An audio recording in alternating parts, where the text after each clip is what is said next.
And welcome to tonight's wonderful episode of PCP, the Pagan Center Podcast. I'm Dave. I'm Amber. I'm here. Also joining us tonight are... I'm Naria. And I'm Dusty. Alright, tonight we are talking about giving tarot readings. So we already did an episode of what if you're getting a tarot reading. Tonight we're doing an episode about what if you're giving a tarot reading. So, this is going to be like a Tarot 101 episode, which we'll get started right after these messages!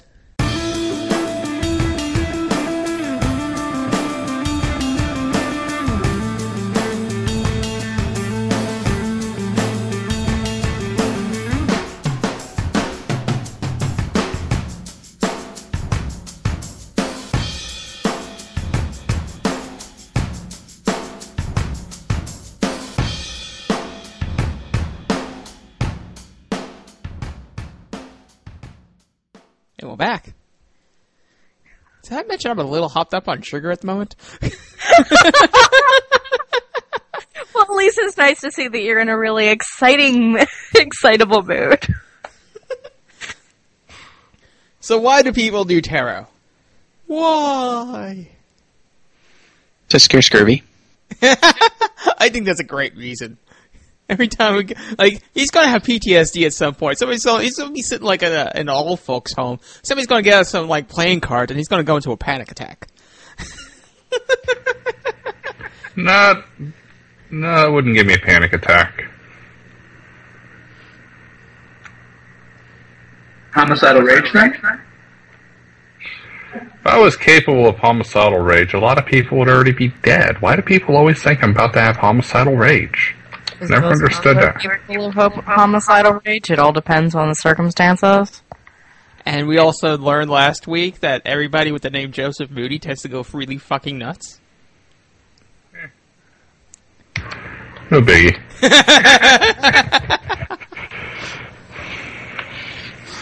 Alright, so many people know that tarot is usually used for, like, telling you the future! Well, that's at least what most people think, anyway.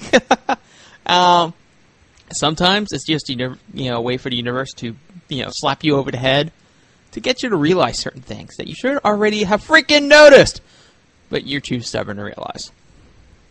Yeah, usually when I give readings, that's the majority of what they're trying to say. Usually it's not, you're going traveling, you're going to meet a dark, handsome stranger, you have tragedy before you. No, normally it's, there's this thing going on, and we don't have to explain it because you already know it. And it could be, it's not always things about the future. Sometimes it's a reading about what's going on in your life at the moment. Sometimes it's a reading of the past, just to freak you out and make you feel violated. And then sometimes it's just a reading of, I like to call them psychology readings, even though that's completely inaccurate. Basically, it's introspecting in you, though it's not really introspecting if somebody else is doing it, but whatever. Again, it all goes back to telling you stuff you should have already freaking figured out on your own.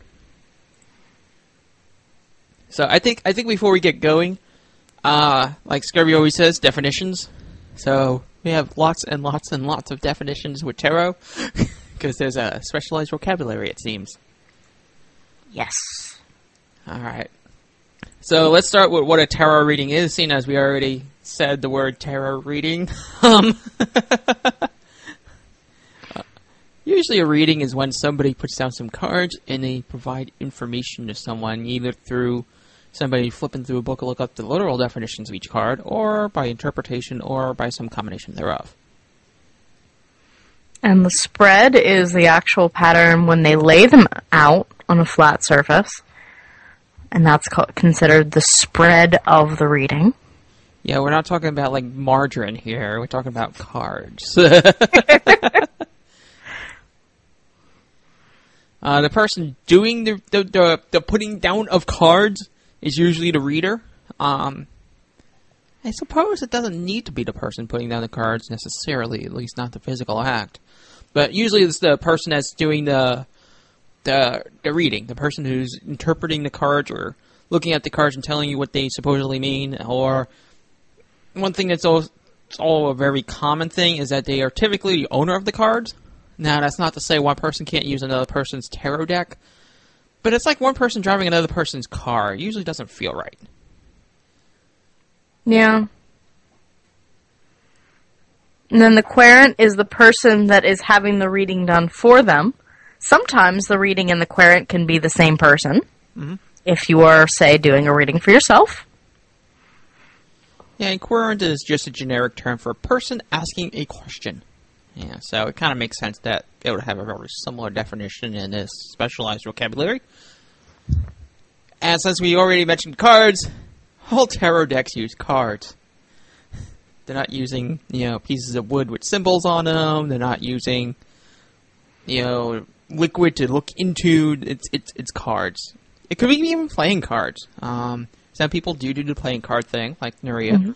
Mm-hmm. But a lot of people usually use the, I forget what it's called. I think it's called... I did a lot of research. Now I'm all confused. This is why you should not do too much research. But I think it's called the French Tarot, which is what most people are familiar with. 78 cards. Yeah, I won't get into how that's broken down. Some people also use what's known as Oracle cards, which are a slightly different system. Yeah, a lot of people usually use them in spreads and stuff, kind of like tarot cards, but they're not 78 cards. And they don't usually have the structure that tarot does. Tarot has more of at least a traditional deck has more of a rigid structure to it. And oracle cards, they really don't have a set number like David mentioned, and they don't have anywhere near the organizational meaning as the tarot. But fun little nifty fact, even though in North America tarot cards are usually almost always used exclusively for whether you want to call it pastoral counseling or divinatory purposes, in Europe that's not so much the case. Tarot is just a certain type of playing card.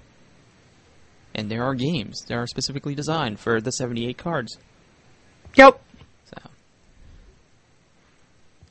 So since we're talking about a lot of cards, we might as well talk about how they're broken down. I think it's a little bit easier if we flip this around, opposite of the show notes. So we have the minor arcana, which are, if you ever use playing cards, kind of the same basic concept. You have 4 suits, and they go from ace and then through the various, what do you even call those cards? The Royals? What? So you ace, 2, 3, 4, 5, 6, 7, 8, 9, 10, and then you have a queen, a king.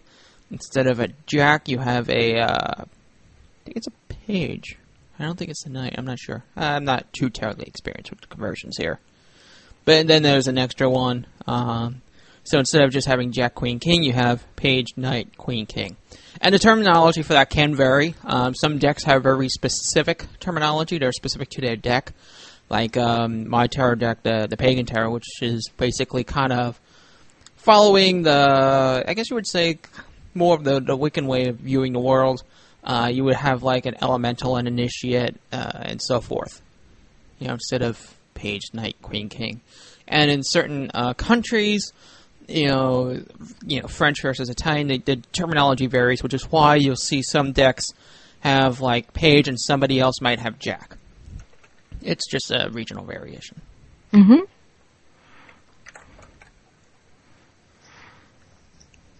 And then you get into, instead of having ace and diamond and club and spade, you have 4 different groupings, usually designated to the 4 different elements. Usually there's one that's either pentacles or coins or discs that's associated with earth. There are swords or blades that are associated with air, wands, sticks, staves, staffs that are usually with fire, and cups or chalices or something like that associated with water. Yeah, and actually those 4 do correspond to the 4 suits of a traditional playing card deck. So there are some instances, they're kind of rare to see, but sometimes they will go a step further, I guess you would say more historical, and go with the actual diamonds, spades, and so forth, because those 4 do correspond to the elements as well. Mm-hmm. And so a lot of them will have general meanings. That the Earth group is usually with monetary or material things, such as work, home. The swords have a lot of personal struggles, kind of like the idea with trial by fire. The wands are a lot of creativity and inspiration, and the cups usually deal with emotions. Just like the 4 elements usually deal with things that are interwoven with us, water is usually dealing with emotions, and therefore the cups deal with emotional things. And now you're beginning to realize why we said in the other episode, don't interpret somebody else's deck. Because all this stuff is completely deck dependent. While these are the most common things we see in cards distributed in the United States, again, every deck can be different in its own unique kind of way. Which is kind of why, picking out a deck is an intensely personal experience. You really gotta, when you go out and get a deck, you gotta get something that works with you. And now you're beginning to see, oh wow, every deck can be so much different than any other deck. That's why this is not an easy thing. You can't just go on Amazon.com and buy the cheapest deck. Right. I mean, even if you're not looking at the direct meanings, the symbolism and the artwork there's so many decks that there really is one for everybody. Yes. That if you don't have one that is comfortable, that you can look at and find some sort of association with, it's kind of like ice skating uphill. You're always going to be struggling trying to divine meanings out of something that may not have any relevance to you. Yeah, and, yeah. Imagine somebody who's just a naturalist who has geometrical shapes and Kabbalistic symbols.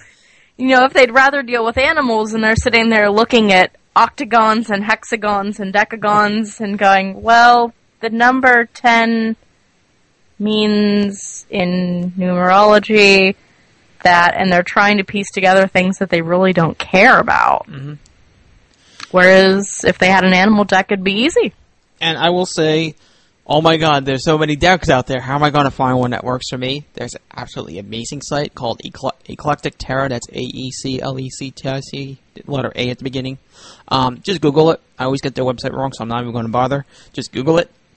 And you can quickly sort through over 100 decks, and you can look at sample pictures of each deck to find one that works for you, because there is just so many different things out there.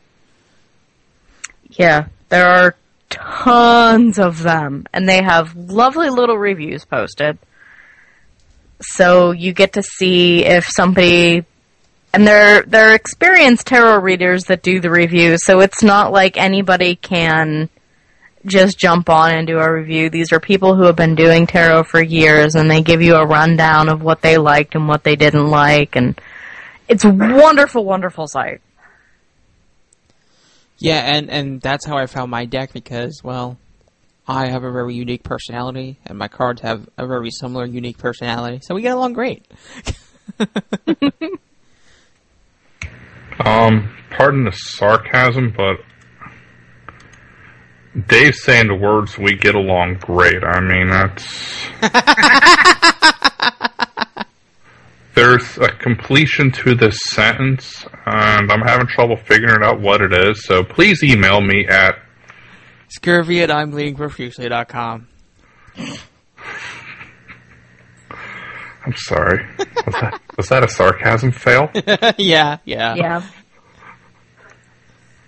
One other thing about the minor arcana is that normally they seem to deal with very mundane little things in life. So they're not usually huge revelations. Usually they're everyday things that most people go through. Mm-hmm. And then you also have, and we can't stress enough that every deck is different. But even the numbers, if you start to look at tarot, you can see that aces They normally deal with new beginnings, a lot of energy flowing around, a lot of potential energy flowing around. 2s usually deal with the balance of scales, something like that. 3s normally deal with some kind of creative process, whether it's job creative or home creative or births. Now, I know somebody out there is going to try to memorize this, and the point of this is try not to think too much about it, because this is supposed to be intuitive. Like, Aces is the first one. It's at the beginning, therefore it's about beginnings. 2 is about balance, because, well, you balance 2 things. You can't quite balance 3 things. 3 is creativity, because when you grow your family finally from 2 people to 3 people, you know, when you pop out a baby, boom, creativity. 4s are about stability. When you have 4 legs on a table, it's very, very stable. 4 legs on an animal, it's very stable. Yeah. You know, 5s being conflict. Well, we can go into the third wheel here, but 6, you know, communication, everybody trying to getting along, again, going with even numbers, with balance, equilibrium, people being in groups.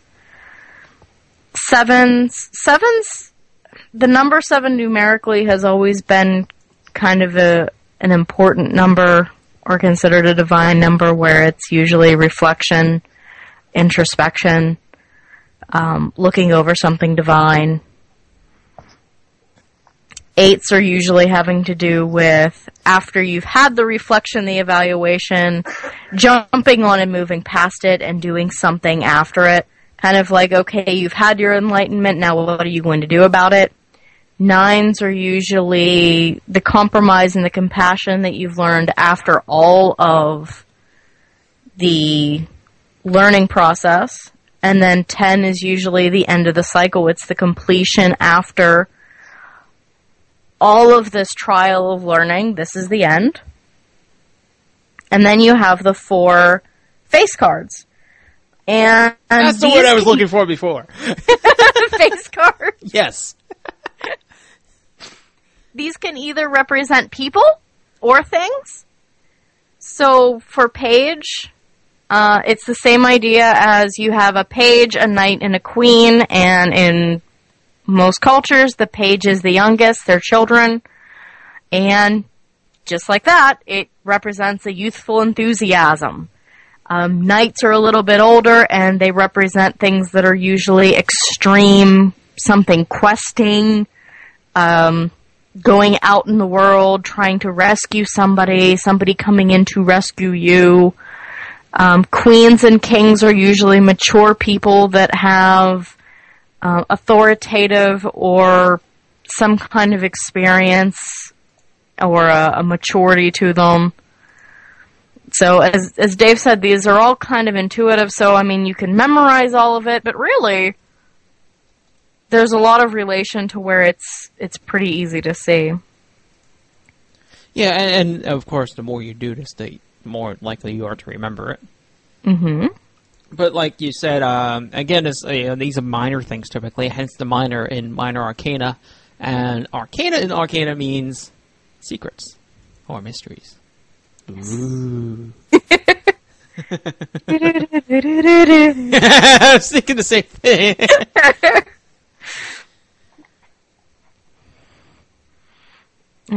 They're usually huge life journeys. What I've found is the more major arcanas that are in a reading, usually the more tumultuous the reading is, because it's a lot of things coming together. You could also say that the more major arcana are together, the more that your cards are trying to bitch slap somebody, going, hey, stupid, this is important, will you pay attention, please? Yeah. And you can also say that if there's major arcana and minor arcana, that the major arcana are usually the issues to focus on. So if you have, say, a really unorthodox reading and major arcana are on one side and minor arcana are on another side, it might be that the major arcana are issues that are really important, and even though you think the minor arcana issues are important, they're minor things. Don't worry about them. Sometimes they're things to overlook or things that might be taking your interest away from something bigger. Yeah, and one thing I've forgotten to mention, and I didn't realize this, but yeah, this is correct. The court cards, the face cards, they tend to they pack a little more punch than the number cards, a little less than the major arcana cards. So kind of like that slap over the head rather than a 2x4 to the head. Mm-hmm. So yeah, since we've plowed through the minor arcana, the major arcana are a little easier to explain, but at the same time a little harder to explain just because we're kind of familiar already with the minor arcana through playing cards. But the major arcana is a set of, okay, we've gone through the 52 cards, now we got 78 altogether, where's the difference? And the rest of the cards come from the major arcana. And there's a lot of interesting stuff about the major arcana. Some people actually believe that the major arcana, because they're numbered, let's back up a little bit. The minor arcana are usually have Roman numerals on them. I mean, not Roman numerals, Arabic numerals, which actually come from India. So they look like normal numbers, that you see on the clocks, on digital clocks, and so forth. Whereas the major arcana tend to have Roman numerals on them, so they're numbered actually 0, so on and so forth. And some people believe that when you put the major arcana cards in numerical order, that they actually tell a story. And I don't know, I kind of believe that a little, because if you do, you sit down, you look at them, it actually kind of makes sense. You start out at the beginning, and then you work your way up, and way up, and way up, and way up, and you have life's trials and tribulations, but eventually you get to where you're destined to be. So it's kind of interesting in that way. Go ahead. I've also seen one deck actually go into their explanations and describe how it is a story. Oh, okay. I can't remember what deck it is now. It wasn't one of mine. But they had where, okay, this card is the Fool, and this is the beginning, and the second card was the Magician, and the Fool meets the Magician, and this is what he learns, and then the Fool meets the Priestess, and this is what he learns, and it goes over how it went on, and the last card was actually a picture of the Fool after he's changed. It was really, really cool. Huh. See, in my deck, actually, the Pagan Tarot, it's actually called a Pagan Tarot, not the Pagan Tarot. It's actually interesting because if you look at the artwork, it's a story of one woman's life, her entire lifespan as a Wiccan, and it's kind of really interesting in that way. That the artwork itself just intuitively tells the story. That's kind of cool. Yeah. But yeah, major arcana, they're kind of major. If you see them come up in your reading, time to pay a little bit more attention. Put some thought into it. If you don't know what it means, think about it. And like Amber already talked about, the more you got, the more intense the reading, the more the universe is trying to slap you over the head. Maybe with a 2x4. Or a Mack truck, one of the two. You never know. Oh, those damn coyotes and driving trucks. We should never give them driver's licenses. Who says they have a driver's license, Dave?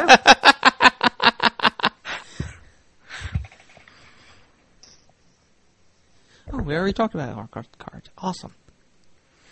Alright, pastoral counseling.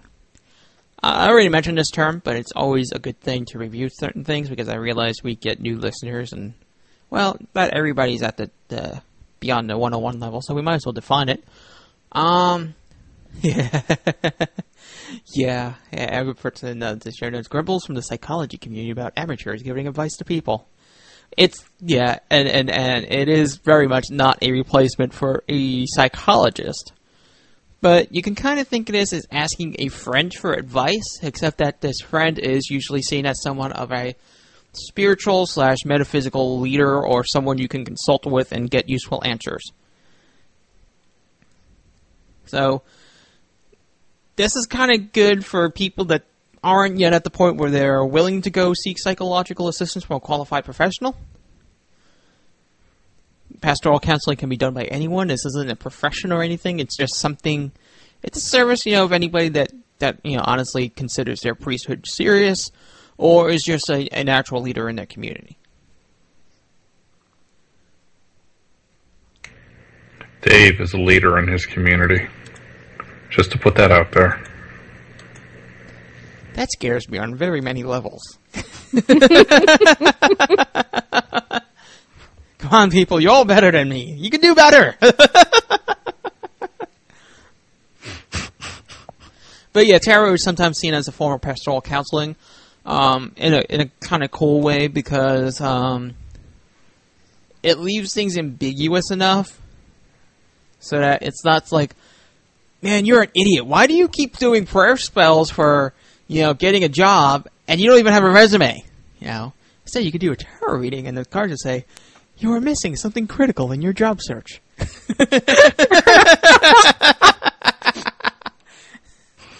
I don't know. Depends on the cards, Dave. It really doesn't. Yeah, if it is your cards, yeah.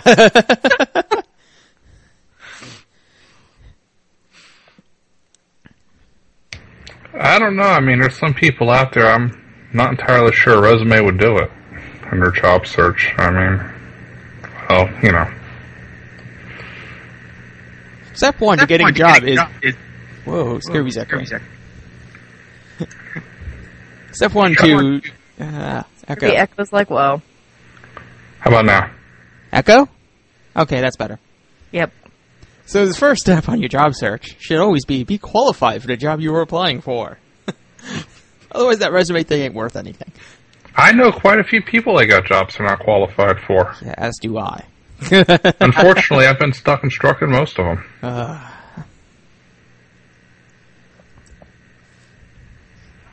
Yeah, just no comment on that. So choosing a deck, we kind of dabbled on this earlier. I'm going to come back to it here. When to get a deck and when to start learning to read Amber, I'm going to let you take this one. It's always been a thing that, when is the first time that somebody should get a deck? Is it kind of one of those things where as soon as you can drive a car, you should be able to handle the deck?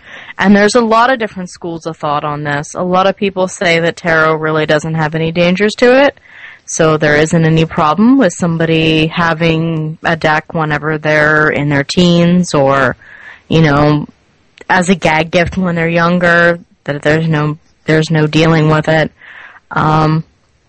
There's another school of thought that says that until that you're have a emotional intelligence or emotional age of a little bit more maturity, then you shouldn't really be dabbling in anything like that. And there's a bit, I feel that there's a bit to that, because when you deal with tarot, you're dealing with something that does have a spiritual connection. And again, this is just my personal feeling, so it's kind of like dealing with a Ouija board, only more direct. You're dealing with spirits, you're dealing with energy, you're dealing with something. And if you're not practiced in even how to control your own emotions or the simple etiquette of social graces, when to say things, when not to say things, when it's appropriate to tell somebody, hey, the cards say that your wife's pregnant and it's not yours. Actually, I think that's about the perfect way to say that. Yeah, but it depends on a lot of things, and it's not quite that simple. So Go ahead. I think just not saying it up so upbeat might help a little bit. Depends on the people. Depends on the people. You never know. Be like Maury Povich. And, sir, you are the father! Dave and his gift for going way overboard. And you wonder why Aver's cards smite you when I get into my announcer voice. Jenga. Things not to say during a tarot reading. What I have noticed, though, is it seems no matter your school of thought, is that tarot cards, whenever it's the right time, people tend to find a deck that fits them. Mm-hmm. So, no, I personally don't feel that people under a certain age shouldn't have them. They don't really need them. They cause more drama. At the same time, most kids don't really have a deck that fits. It's more of, ooh, it's pretty shiny and I want it. And then when they find one, it's the right time and it's cool. Now, I do remember when I was buying my first tarot deck, there was so much weirdness around, well, you should make sure that it's clean, and you should only buy it from, you shouldn't buy it from a big box store, you don't want to have that energy on your cards, you should buy from a local shop, blah, blah, blah, blah. I bought my cards off Amazon.com, and they showed up and they didn't have energy in them, which was weird, but awesome at the same time, which means I didn't have to cleanse them, and they've been awesome to me ever since, so, meh. There's so much ridiculousness. I've heard you're never supposed to buy a deck. It's always supposed to be given to you. It's supposed to be handed down. You can have your first deck given to you, but after that you can buy them. You're never supposed to buy from a store. And really, whatever. When the right deck comes to you, the right deck comes to you. Sometimes it's at a flea market, and sometimes it's at Barnes & Noble. Or sometimes it's at Amazon. Hell! Super Saver shipping. Nice. What it really comes down to, though, is what are you comfortable with? If you're not comfortable shopping on Amazon for a tarot deck, then don't. Alright, I think this next section is going to piss off a lot of people that have been experienced tarot readers. Woo! Is there such a thing as a beginner deck? And I say no. See, there's this common mentality in the pagan community especially, that you should always start with the Red and White tarot deck. I don't know who the publisher is for those cards. It's probably American Game Systems Incorporated. But man, they probably make so much money off of that ridiculous, stupid statement. Probably. I'm like, it's like, and the reasoning is, well, the imagery is simpler, so let me tell you something. My deck has very complex imagery, and I like it. I still can't figure out how to read a fucking Red or White tarot deck, okay? That imagery does not connect with me. I can't interpret it. I can't figure that deck out, okay? Same here. So, you need to have the imagery that works for you. Like for example, not picking on Red or White here. Let me spread the hate around a little bit. Naria got his Dragon Tarot deck. Works awesome for him. To me, it just looks like a bunch of freaking dragons. I can't. Sorry, I mean they all look the same to me. Well, Dave, I'm gonna raise you one, piss people off, and up you another, or whatever. I don't know. It don't look like a bunch of fucking freaking dragons. It looks like a bunch of yiffin' dragons. No, I was going for pissing people off in general, not pissing Naria off. They have symbols on them, though. I vote smart idea, Scooby.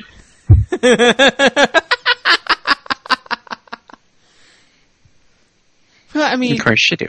There's a lot of decks out there that you will simply not connect with. And I don't think there is such a thing as a tarot deck, because they're all freaking tarot decks. It's not like you get a tarot deck that has 5 cards in it.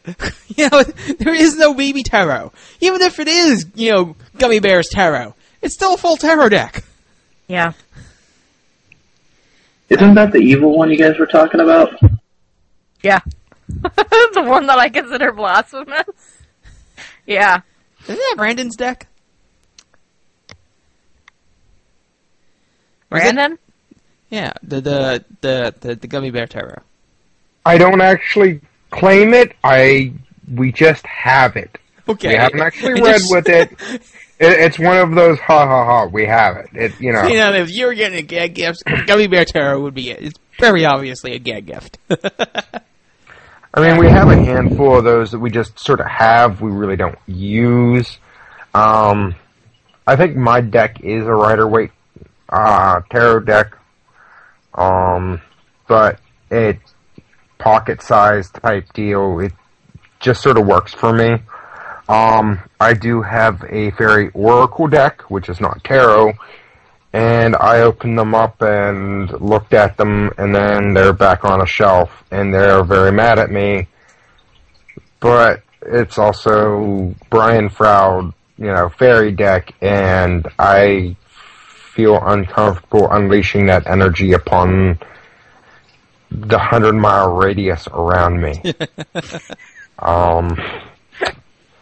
Yeah, I just have a feeling that, everybody, unleashing fairies is a bad idea. And then there's one of our listeners, Sheena, that has the same Oracle deck and absolutely loves it. Works fantastic for her. So, like we said, there's one for everybody. It has to really resonate with you. Yeah, I will say that some decks can do more complex and complicated things than other decks, but I don't think that differentiates a beginner deck from any other deck. I think it just differentiates, well, this deck is just different in that way. Mm-hmm. Yeah. Each deck has its own personality. It's whether or not that personality goes with you.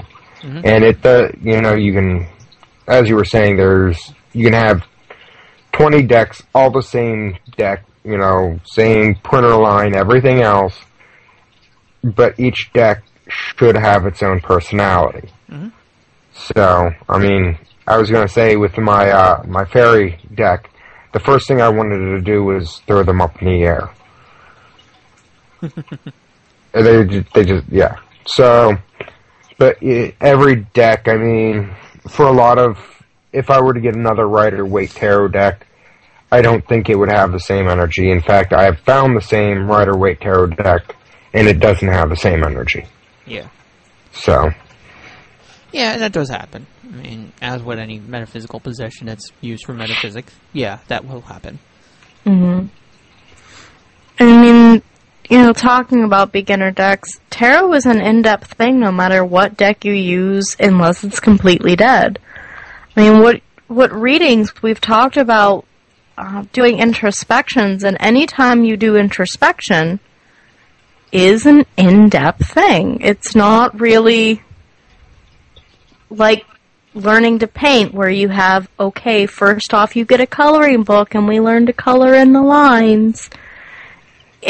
There's nothing that's that simple. Everything takes an in-depth amount of analysis. I mean, of course you get better. Beginners usually read from the book and the little pamphlet, whereas later on you're used to it to where sometimes you don't need it. But that's more of the skill of the individual rather than the skill level of the deck. Yeah, I mean, and also there's just so many cards. If you're not doing tarot that often, it's easy to forget what a card is supposed to mean compared to what you think it means. And then usually the truth is, well, more on the side of what you think it means, but it's good to have that informed, interpretation there. But I will say that, I mean, when there's cards, there's like it's not just the putting down of cards, it's also what the orientation of the cards. Like, I know Amber usually does right side up, upside down, sideways, upside down, and there's probably a few others. And my deck just very much insists, no, right side up. That's the only way we're going to get read. That's the only way we want to be interpreted. Doesn't mean we're all happy and everything's positive. Just means that's the only way we want to be used. Mm-hmm. There are definitely some not positive cards if you keep them right side up. Mm-hmm. I mean, you do have dead decks, but I wouldn't even consider those beginners, because having a dead deck is kind of like playing house when you're little. It's fun to pretend, but it's not the same as actually doing a reading. It's not the same as having to call up a plumber to fix your toilet. Right.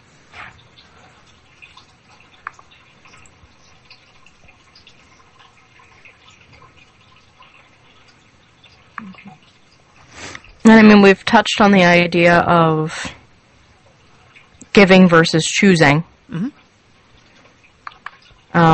One thing that I've found, kind of going back to people getting their first tarot cards, and you know, there is a majority of people I talk to that do believe that your first one should always be gifted. And I have noticed that if it comes from somebody close to you, friends or family members, they can sometimes have a good insight on what resonates with you first. That could be a first deck for you. Not necessarily beginning, but first deck.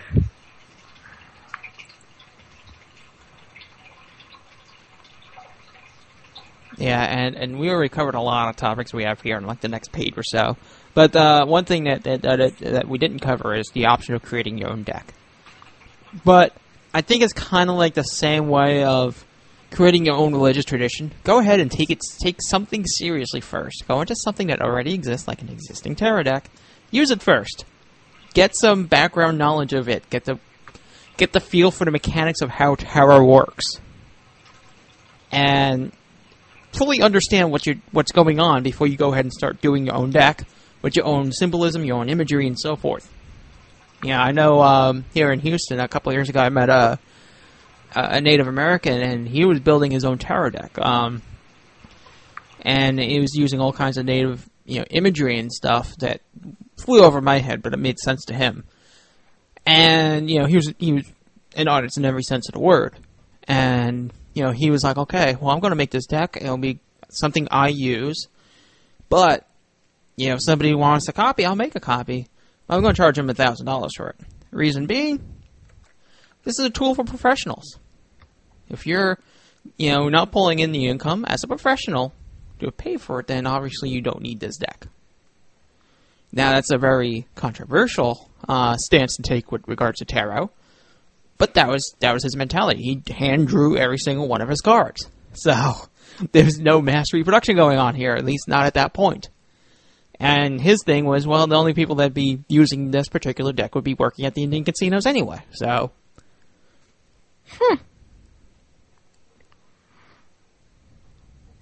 Or maybe he just didn't want his deck going out in mass production.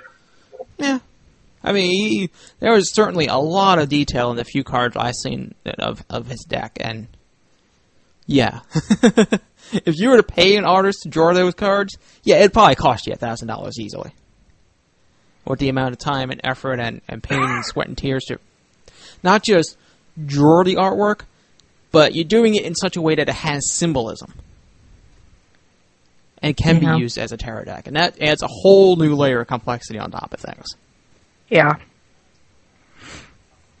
I mean, I have a deck kind of in the works that I may be thinking about finishing, and having your own symbolism is one thing, but, speaking as an artist, whenever you're doing the symbolism and doing paintings or any kind of other sketches that embody the symbolism you're trying to get, it's much different than just slapping paint on canvas. There's a whole other set of levels that go to it.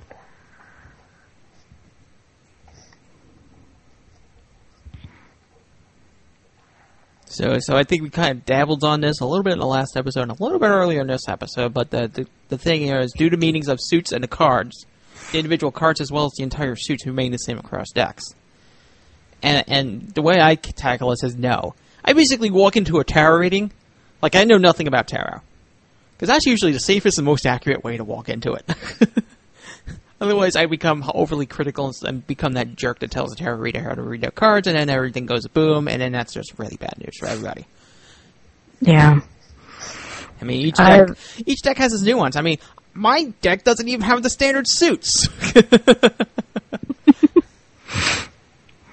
I've used 3 different decks so far, well, 4 different decks, and there are some that, I had one that was very, very close to a Rider-Waite, and it kind of differed a little bit, and then I have other ones where the meanings are not even opposite, they are just so completely different. They work perfectly in their deck, but they're so different than normal that you can't use just a general book with them at all.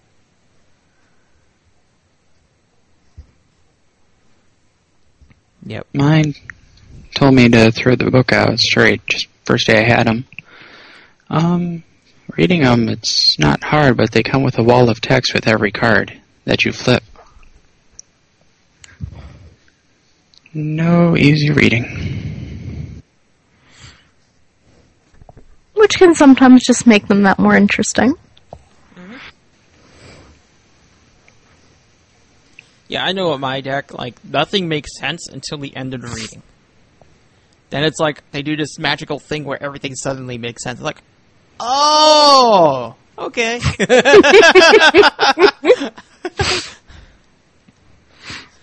I know my spreads are always really unorthodox. They're very free-flowing. So usually when I'm in the middle of a reading, I have no idea except for, okay, these ones here relate to those ones up there, and I have no idea what those ones up there relate to yet. But these ones, this is what these ones mean. And then jumping to another end, and kind of like Dave's, until the end, I have no idea how everything works together at all.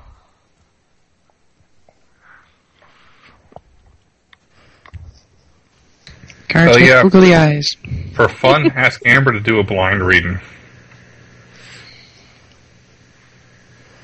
I think there was a fuck you somewhere in there. Yeah, I think it came from my cards, actually. You do a good job. It's just fun to watch the expression on your face. Well, yeah, because I'm trying to cut down the cuss words that come from the cards. Her cards sound like a Jerry Springer episode at this point. Right? They're not exactly known for their politeness. I just try not to show it. Are they still mad at me? Probably. Yes. So I don't think mad is the word. Mad would mean that you have done something in specific that they are holding a grudge against. What word would you use? Venomous dislike. That sounds better. Mm-hmm. I would rather take the mad. I don't ask, I just translate. I get venomous dislike from your cards.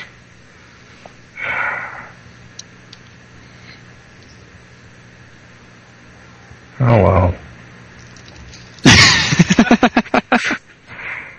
I suppose Scurvy Silence is brought to you by The Tower. And the Ten of Swords. And the Page of Wands. Why not? And the reverse Knight of Wands. Okay. Okay, moving along before they get active. Shuffling. Okay, so this is again another one of those areas where people start having a lot of weird superstitions. Shuffling of tarot cards. So, there's a long-standing debate. Should you shuffle Las Vegas style or no? And Las Vegas style, for those of you who don't know, is where you take your cards and you put them in, you cut them into two piles, and then you flip your thumbs and slowly in such a way that you get one card down from one pile, another card down from the next pile. And you keep going, and then you keep shuffling that way. Yep. A lot of people don't like to do them because it does wear your cards. It does bend them. And they will last, especially if you're doing frequent readings, they will last a lot less than if you gently shuffle them by just kind of taking the deck in one hand and letting a few cards go at a time and letting them fall in the other hand.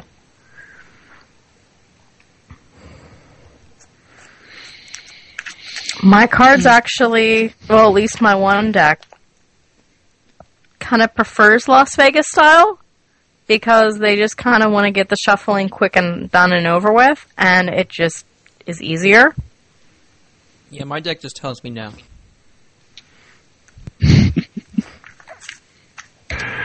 Dave's deck's approved. No, my Shadowscapes deck doesn't like to be shuffled like that. It's not that I blame them. The Archeon deck just kind of is kind of the deck you'd use in a dark alley, and they really just don't give a shit. It's a nice deck. It is a nice deck, but that's kind of the attitude they give.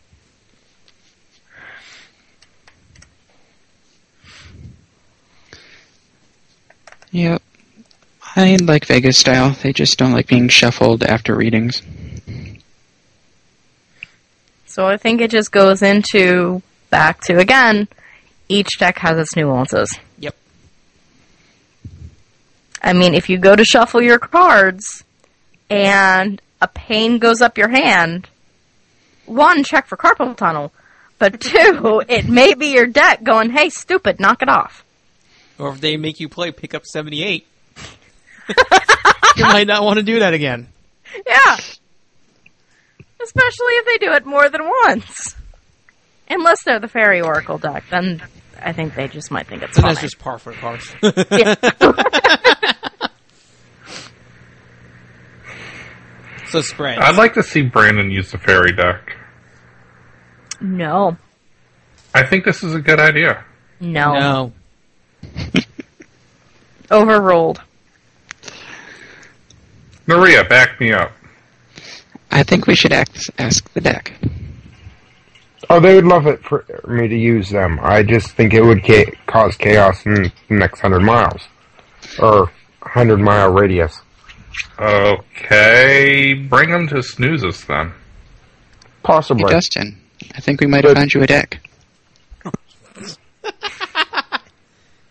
No. Fairies hate me to begin with. That's a bad idea. Fairies like to fuck with me. I like fairies, but fairies like to mess with me, so it's normally not a good thing. Bow chick bow wow. Oh my. Well, they are fairies. Yeah, this is true.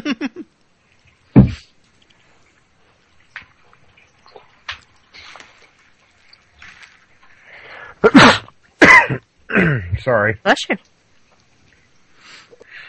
And then once you get into the idea of shuffling, there's also the idea that no proper reading is done unless you cut the cards or have the querent cut the cards. Yeah, I forgot about that. And again, it goes back to, what does your deck want? Yeah, my deck prefers to be shuffled by the person the reading will be for. They want their energy. Your deck is a vampire. My deck's picky. Sometimes it wants to be shuffled by the person that is getting the reading. Sometimes they don't want them within 3 yards of them. And it's the same thing with cutting. Sometimes they like to be cut. And other times, if you cut them, they will absolutely refuse to read the rest of the reading. They will just give you complete and utter nonsense. Now, you want to explain cutting? Because I'm getting images of Tickle Me Emo going on here. Cutting is basically whenever you're done shuffling, you have the cards all in a stack, and then you pick up the cards at... Normally people do it at about halfway, and you make 2 piles. Some people put 3 separate piles. It's considered cutting because you cut the deck in half. Yep. It's not because your tarot deck wants to channel its inner emo self. No. Don't axe the deck anything. Axing decks is bad. Axing emos is quasi-bad. In a pseudoscientific way. We're gonna axe an emo? Someday, Scurvy, someday. Next I year, reckon- on Pagan Road Trip, crab fishing with Gary. I recommend Small Axe. Dave, we're not supposed to discuss felonies on air. Damn it. What? There's a felony in there? Never mind. Yeah, what's so illegal about fishing for crab? This isn't the season for crabs, Dave. Oh. Well, we'll do it during crab season, that's all. Oh, okay. Huh? I just didn't hear you. Probably, but good thing. Okay. Oh, Dave. Yes? I'm going to be wrapping your present tomorrow. Thank you. Now, maybe in another year I'll actually get it. Get this. You are required to have a camera when you open it. Okay. I'll be sure to have my girlfriend film me opening the gift. You're not going to poop in it, are you? No. Okay. It's Dixon line. So back to the episode. back away from me and Scurry breaking each other. Back to the Page of Swords. Organic versus structured readings, when it comes to doing a spread. And I refer to what Amber does as an organic reading because I can't find any pattern to it. Other than, well, that's just where she wants to put the card, so, go for it. And that's pretty much what it is. A lot of people will go with the Celtic Cross, which is you have 5 to 6 cards making a cross shape with 2 in the center, 1 in the center, and then you have 4 on the side. And there's a bunch of other decks that have a set place to where you could probably get a tapestry and outline the cards, and the cards will go in the same spot. Yep. Every time. Organic readings are free-flowing. Both of my decks like to do these. Sometimes they'll do them spread out. Sometimes they'll do them clustered. Sometimes they'll stack them on top of each other. Jenga. But it's very, very intuitive. The nice thing about structured readings is that you kind of have a base. Like with the Celtic Cross, there's usually, this card means the attitude of the querent. This one is what happened in the past. This one is the future. This is how people look at you. Organic readings, you don't have that base structure. And sometimes the deck just tells you to screw off and just tell a person what the heck they need to know. Sometimes they do. And I will say that there's a few basic spreads you will see repeated over and over. There's the 3-card spread, which is just 3 cards next to each other in a horizontal line with quadrillions and quadrillions of different interpretations. Yeah. Then there's Celtic Cross is another classic. And you will find that a lot of the tarot spreads that are out there are just modified forms of the Celtic tarot. I mean, the Celtic Cross. Like, what I do is a modified version of Celtic Cross that takes 14 cards. Or more, depending on how the deck's feeling. I'm missing another major one here, but, I don't use it, so I don't care. I know there's the one that is... Oh, it's like a zodiac circle. Oh, yeah, I've heard of that one. That each one, it's done 12 in a circle, and then you have the 13th in the middle, and each one represents a zodiacal house. I've never used it, but... meh. Whatever works. Yeah. And to find out which one works for you, it's just trial and error. And usually more error than trial. Yeah.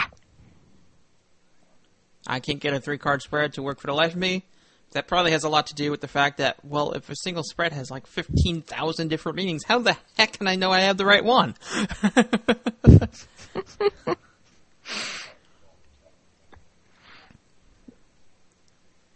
I will say that when you're starting out, especially when you're trying to find a spread, find some local pagans or people who are into tarot, and do readings on them. And usually they'll let you do your whole reading, and at the end they might give you some pointers. And they can be productive in that way. And if your reading is total BS, they'll tell you, and you'll know that spread doesn't work for you. I mean, there's so many different variables when giving a reading. I mean, you can have somebody that's hugely in denial, but, you know, as Dave says, if you're talking with other pagans, and especially if they do tarot card, usually they're not going to hesitate to go, I know that you're trying, but this really doesn't work for me. And it's something to listen to and maybe try something else, or if there's nothing you can try, maybe you have the wrong deck, too. Maybe it's not just the spread. Now, I will say that one thing that I found to be very useful when I got my cards is to actually spend a lot of time to become familiar with the cards. And one of the recommended techniques that I learned, and it actually worked out pretty good, is to take out the major arcana and just play solitaire with the tarot, the minor arcana. Get familiar with the imagery, get familiar with what the cards look like, get familiar with the different suits, and it also helps embed your energy into the deck, which is also good. Mm-hmm. Or you could play poker. Yeah. Hopefully your tarot deck doesn't kick your ass for doing that, but yeah. I think it did Denaria. I got a free hat. There's also some people who don't feel comfortable playing any kinds of games that are more, I don't even want to say more serious, because that really does bring across the wrong image, that like to take a more spiritual, esoteric look at it. You can always just take a day and meditate on a card a day. You would get used to the artwork, you'd go in the interpretation, but it's, again, what do you feel comfortable with? What do your cards feel comfortable with? I will say that damn near everyone I know that does tarot, at some point will have a little notebook, you know, especially when they're starting out, a little notebook indicating what they feel each card is and what their interpretation of that card is. Mm-hmm. And then when they get started doing tarot readings, they'll be flipping through the book, and that's fine. Looking at a book does not mean you're less experienced. And not looking in a book does not mean you're more experienced. You shouldn't feel embarrassed that you need to look in a book if you need. Some people need just a couple quick words to remind them because they have a bad memory, and some people don't. There's nothing wrong with either way.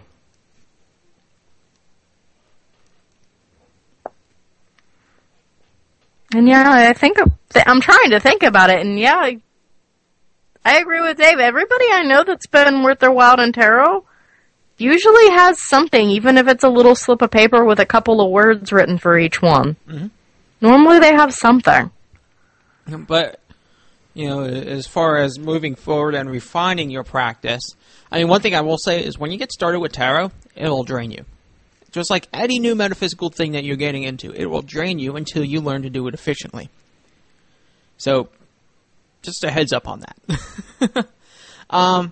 But, you know, as you move forward and you start refining your practice, you got to start learning to read the cards by their artwork rather than just what's the notes say in the book. And if that means modifying the notes in your book to reflect your own interpretations, go for it.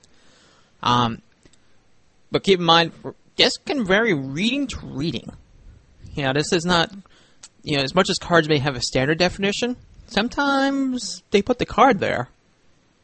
And it kind of sort of meshes with what the definition is, but that's not really what they're trying to say. And a lot of times that also gets more pronounced the more readings that you do. It's kind of like learning to have a conversation with somebody. When two people meet, they kind of do the conversation dance, kind of like two dogs, not exactly sniffing each other's butts, but, you know, coming close, kind of, sort of, the other one comes close, kind of, sort of, and then the more they get to know each other, the more that they're They more easily share topics. They more easily share secrets between the two people. They become friends. Consider it kind of like the same idea with tarot cards. The first times you're getting used to it, not only are you getting used to your deck, but the energy of the deck is also getting used to you. So the more that you use the deck, the more that you are both getting used to each other, and then communication therefore becomes easier. And get used to your dick disagreeing with you. Yeah. About Chico Wow Wow? Talking about marriage here? I thought I almost heard an I in that word for a moment. Yeah, I did too. Yep. You said dick, not dick. Well, I don't fornicate with my cards. I don't know about other people. No. Sure, that's been Rule 34 enabled somewhere. Tarot wet dreams? Scurvy's gonna have wet dreams about tarot cards now. Tear, Dave, tear. Tarot wet dreams. Haha. Somebody needs slapped for that. Well, Scurvy needs a tear reading, followed by a wet dream. Chicka pow wow. Be a slasher. I get a slasher film. There we go. You're drinking a slushy? Ooh, slasher film with a slushy. Sounds good. Huh. Hmm. I think they're and Scurvy are going on a date. We don't even realize it. Right?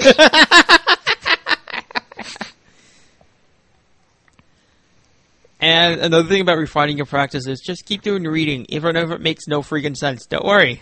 A lot of these things usually don't make any sense until the end, or even then, they're still very confusing. Like the reading Amber did for me at CNC PBD, and I was thinking about it for hours and hours and hours before I finally clicked. And there's times where just because you're giving the reading doesn't mean you're going to understand it at all. All that matters is the person that is getting the reading understands it. Mm-hmm. Sometimes it's best that you don't understand. Yeah. Sometimes it would be better if the cards could flip themselves. Yeah. Would that be masturbation? Depends on the deck. Porn star what?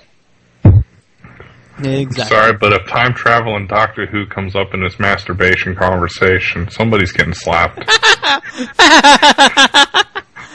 But if the 11th Doctor fucks the 10th Doctor, is that really masturbation?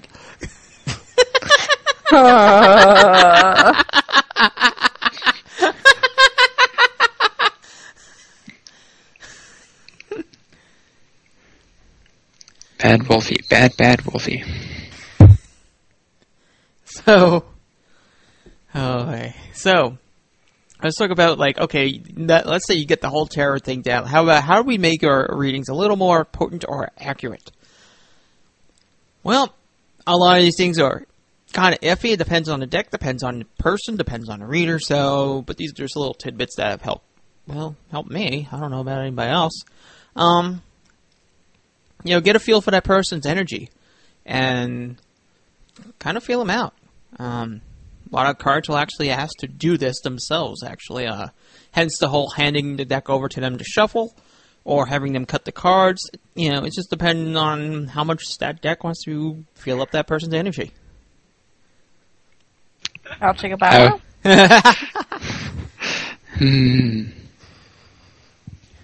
And when you're doing a distance reading, this can get a little more difficult to adhere to, but it's doable. Just alternate metaphysical stuff going on there. Mm-hmm. And there's some people that are, to reference a PCP episode from, like, the double digits, the tapestry of the thread. And thread and tapestry. There we go. So, one way of viewing things is that, we're all together, woven together in a tapestry that is somehow reality. And every person is represented by a thread. And, well, you can take the analogy further, but let's stop there for now. So you might want to just read along and look at things more directly rather than working through the cards as a divinatory measure and just, rely on other metaphysical techniques and use the tarot cards as a means of filtering that. It works for some people. Some people use tarot because that is their only way of doing divinatory, seeing the future kind of weirdness. Mm-hmm. So, just throwing that out there. And, can this be done over the internet? As I just said, yes, it can be done, but again, it's like distance healing. It's not as simple as when you're physically there. And the more difficult thing I find when doing a distance reading is making sure you're doing a reading for the right person. And usually just feeling a person's energy and transmitting that into your deck will satisfy that requirement.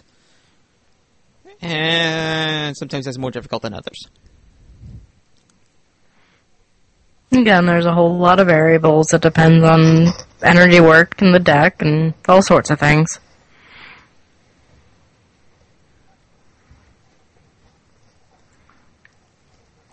So since we got all this energy flying around with tarot cards, them having their own energy, them taking on the energy of the owner, them also taking on the energy of the people they're reading, can decks become an entity unto themselves? I think it's kind of more complicated. There's decks that I've had that the first time I've held them, they were dead, and there was no energy there. And there's decks that seem to have their own energy, like my Archeon deck. It definitely had its own energy and had the ability of an entity all on its own before anybody had ever opened the package. I've seen where dead decks do gain an energy from people using them, but it kind of feels like an extension of that person. And I've also seen where an entity will kind of move into the vacant space of a dead deck because they've been being used and it attracts certain energy. And I've seen people just continue to use a dead deck, and it just gives them an excuse to lay cards out, and it makes it easier. It's kind of like a security blanket for their own abilities. Yay, security blankets. Yay! So I've seen a lot of different options.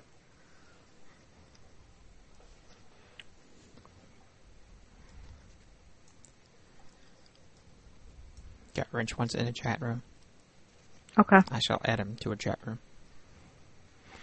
So, I mean, one thing that the other episode, coming from the perspective of someone getting a reading, well, that episode was very, very heavy on etiquette.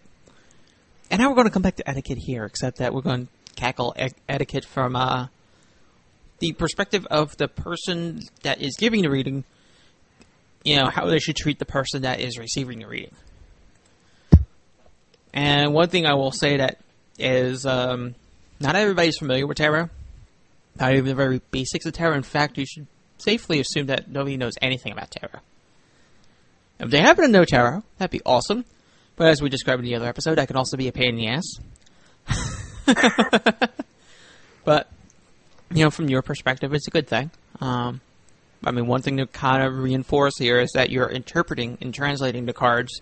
This is not a literal reading of a book type of certainty. And perhaps do the whole disclaimer of what to expect. Or you could just link them to the episode we did. Yeah!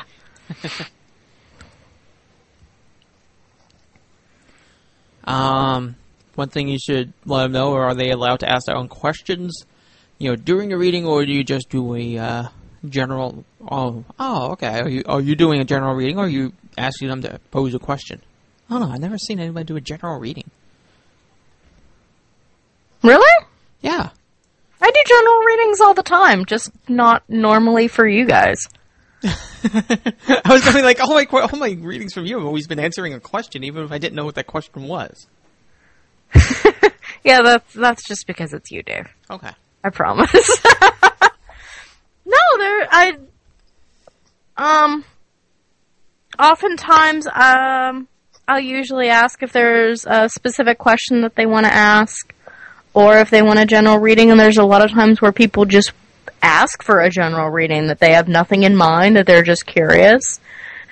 I used to have one deck that only did general readings, that really didn't listen to anybody's questions.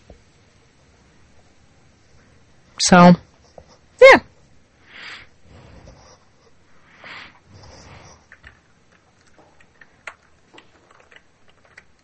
Well, that solves that problem. Oh, yeah, and explaining to them how to shuffle, make sure that whatever your deck wants with regards to shuffling, you communicate that to the person. Are they allowed to shuffle? Are they not allowed to shuffle? Are they touching the cards? Are they not touching the cards? All that. Make sure you communicate with all of these things. And explain a bit of the layout of the cards as you lay them out. That's actually very common practice, to explain what you're doing as you're doing it. I mean, I know Amber noted that it's a release of small talk, but usually people just want to know what the heck is going on here. Yeah. Yeah, especially if this is their first reading. They may not be able to understand completely, but the more that you can give them to where you're having a conversation with them, rather than the mysterious Miss Cleo who knows everything, that has knowledge that you will never be able to touch. Hired for $7.75 an hour, must be a good talker.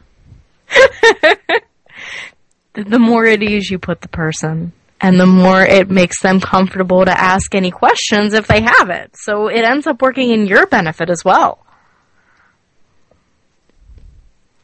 Plus, it gives you some stall time as you remember that you forgot what that card means and you need to look it up.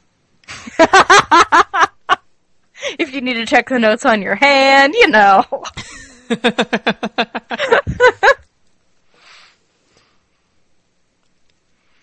I think that about outlines, what the reader should be doing. Again, it basically boils down to communication. Do it. Yeah, it's hard for us to remember our first reading and what we were nervous about, or if we were nervous about anything. Especially things like the Death card and the Devil. Yeah. Usually when I do a reading, if I lay down the Death card, I go, it's not that bad, it's okay, especially if you see them pale.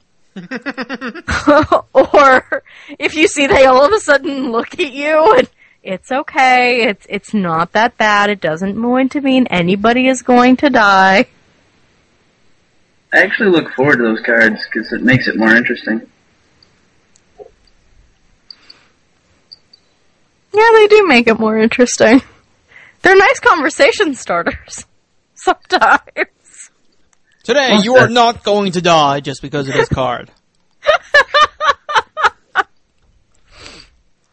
Now, if Darwin decides to clean up the gene pool, you might still be screwed, but that's not going to happen today because of this card.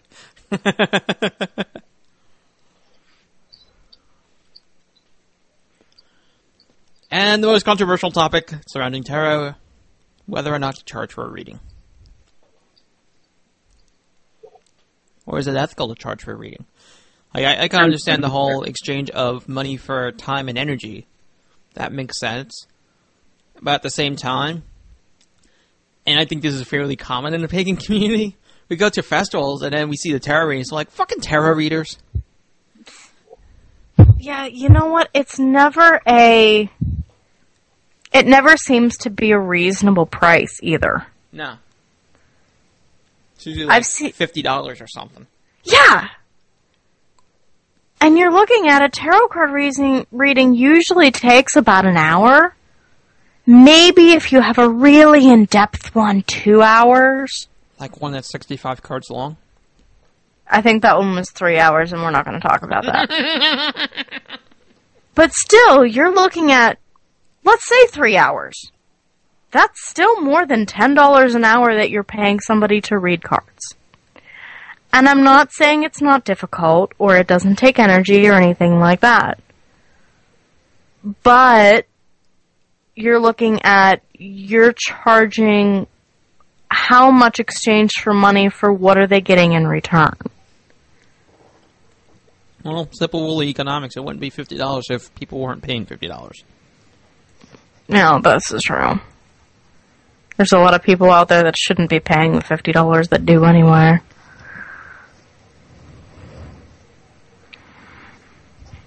Well, It goes back to pagans like their bling.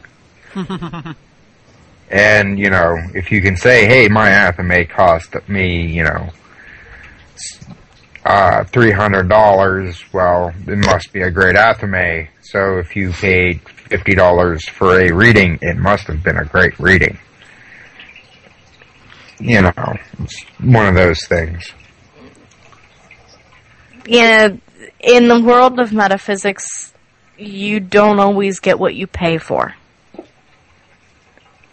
Sometimes you do, and sometimes you don't, and it really is kind of like a 50-50 chance of if somebody has $25 for a reading, or let's go with $50 since we've talked about $50. If somebody has $50 for a reading, it could be that they are insanely accurate and you will get nothing but the most amazing information.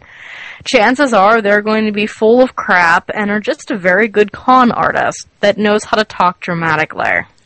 well, and there was one person here in the Houston metaphysical community, and he was absolutely adamant. If you go to a tarot reader, you only go to them once. You'll get an accurate reading the first time. Now, every time after that, they're just going to milk you for money. And there's enough tarot readers here in Houston that you could go to every single one once and never run out. I mean, I thought that was kind of a weird view on things. But yeah, it's out there. I can almost see where he's coming from, because especially the shady people, once they know they got your business, they're going to milk you for it. Yeah. I'd vote 10 cents a card. That way you never have a set price.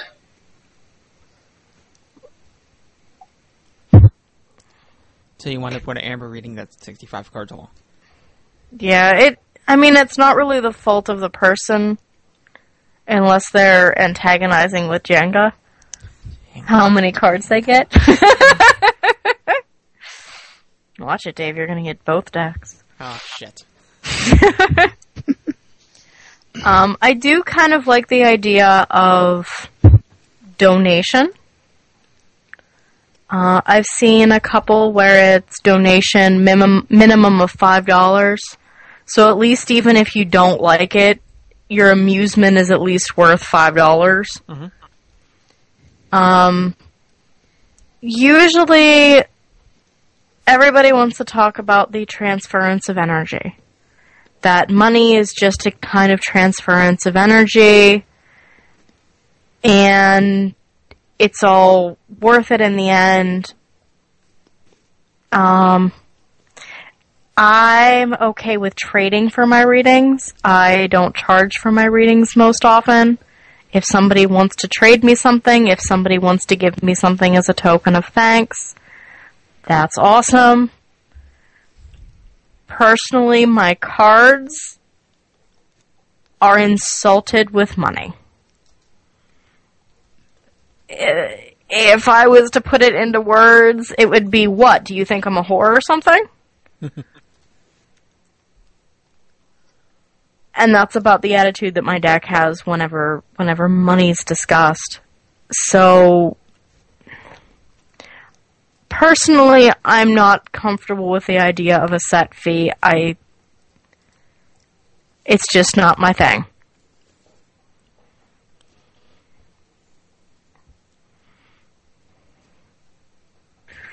On the reader's behalf, I was just thinking about this, that you need to charge or ask for something worthwhile to keep the people being respectful, if that makes sense. Yeah, if you give it out for free, it looks like you're giving it out for free for a reason. Yeah, it's just somebody doing it for fun. They don't take a serious attitude towards it. Probably tends to be where you get some of your more belligerent people. But if you're charging, even if you're charging $15 and up, most people may still goof around with $15, but you need to charge enough for people to actually take you seriously and not just waste your time. Yeah, waste both of your time or make you into a joke, which I think that might be where some of it comes from. Other times, I think it's just out of greed. And it's a lot in the crafting world that we'll see that. I know crafts are more of a material thing that you can see the work that goes into it, but there's a fine line between charging too little and charging too much. You want to charge enough to where the person appreciates that it is a hand-done piece of art, and put it low enough to where it'll actually sell. So I can understand that with the idea of card readings too.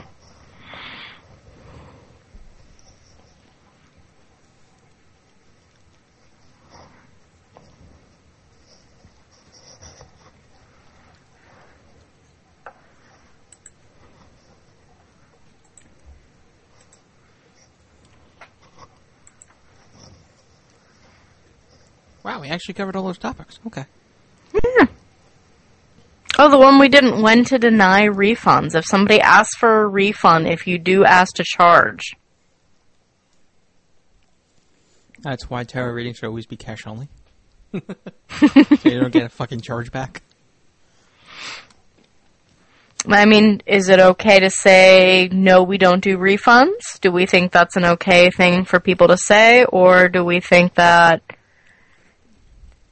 if people say, no, it didn't make sense for me, I want my money back, should you give them their money back? I'd say you give them half your money back, because if they're yanking your chain, they'll be like, fuck this, and run away. But if they genuinely just feel like they wasted their time and are like, why the hell did I do this? Yeah, half the money back is reasonable. Good faith. That's fair. Just let them know beforehand. Yep. No full refunds. Refund subject to management approval. Nice. So we have lots of names in the audience tonight, and nobody's speaking. In the audience tonight, we got Gut Wrench of... is this show still called The Gut Wrench Show? Gut and Bone Show. Gut and Bone, okay. Yeah, he's over at Tenacity Radio. And there's Essa, if I remember right, she's from the Witch's View podcast. So, shout out to them. Yay! And I think it's time for us to have a final break before we get to final thoughts. And we're back.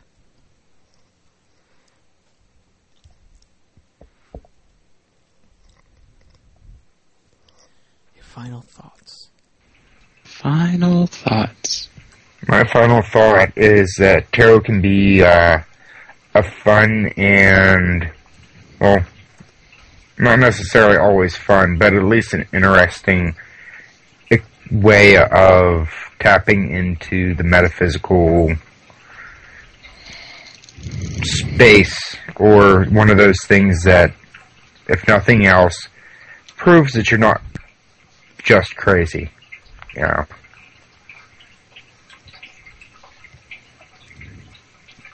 Then you can come from my end and not be able to touch a single card deck and just enjoy watching the reading from the, I can't remember what word you used to say the person who's getting the reading aspect. I got a couple of things. First, because I was too busy dying last recording about tarot. Just a heads up to you otherkin out there. I have noticed readings. I've been sat in on readings where someone was otherkin and didn't want it to be known, and it came up during their tarot reading. So again, if you want something to be hidden, do not have an audience at your tarot reading. Yeah. But yeah, actually, I just want to wrap up. We're at the last episode of 2011 here. We're actually talking about Andrew Bowen in the chat room at the moment. And I just wanted to say that Andrew Bowen has been really amazing as far as what he's done through 2011. And yes, he is Catholic this month. We're going to support him, even though he's Catholic. But then next month he'll be recovering Catholic, so it's all good. But yeah, he's actually had a lot of really thought-provoking articles. He had this one article about, it was the Pope, I forget, is he the Antichrist or something? But it was really interesting. And it was nothing what the title suggested it would be, but that's okay. So kudos to Andrew Bowen once again. 2011 has been really awesome. It's great to see all the cool stuff they got done this year. We did have to burn a few bridges this year, but I think it's all for the better. I mean, the PPP seems to be scrapping themselves back together again, so good for them. Yay, organization. And there's something else I wanted to mention, and it's escaping my mind at the moment.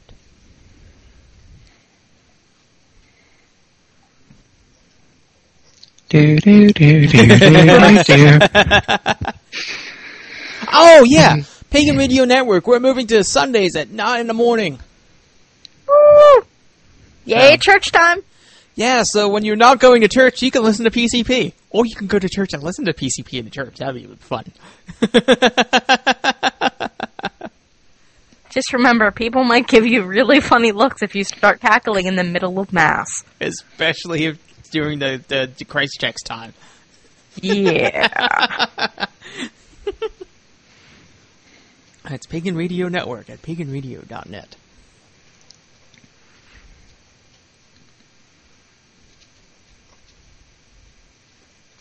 I think my final thought is tarot can be really exciting, especially if it's something that you haven't done yet. It's the pretty shiny thing that you're sure that you can do if only you'd find a deck and if only you'd be allowed to. And I know patience is always hard, but wait till a deck comes to you. Wait till you find one that really resonates to you. It makes everything a lot easier.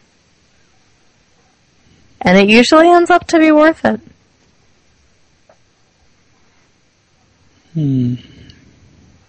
My final thought is a tarot reading directed at Mr. Robert J. Bradbury of The Gun Bone Show. The inverted 6 of coins, inverted Knight of Wands, inverted 3 of coins, with the overlying card as the inverted Hermit.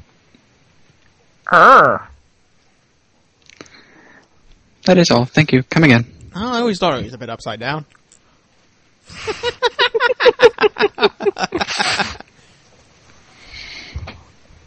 Do we have a Brandon final thought? Or is he already out smoking? No, my final thought was all about the doing tarot is a good way to find that actual connection to the metaphysical that I sort of rambled upon. Cool. Oh, okay. Alright, well that does it for PCP, the Pagan Center podcast for this year, 2011. Join us again next year, which will be next week for most of you in the podcast feed, and probably in 2013 anyway. When we talk about Logical Fallacies 101. So, we'll be talking about that next week here on the live show. Join us next Wednesday at 7 p.m. Central. It's 8 p.m. Eastern for yet another exciting episode of PCP. It's actually going to be a Nuria episode. Woo! Yeah. Curse you, Dave. So, good night, everyone. Good night. Good night.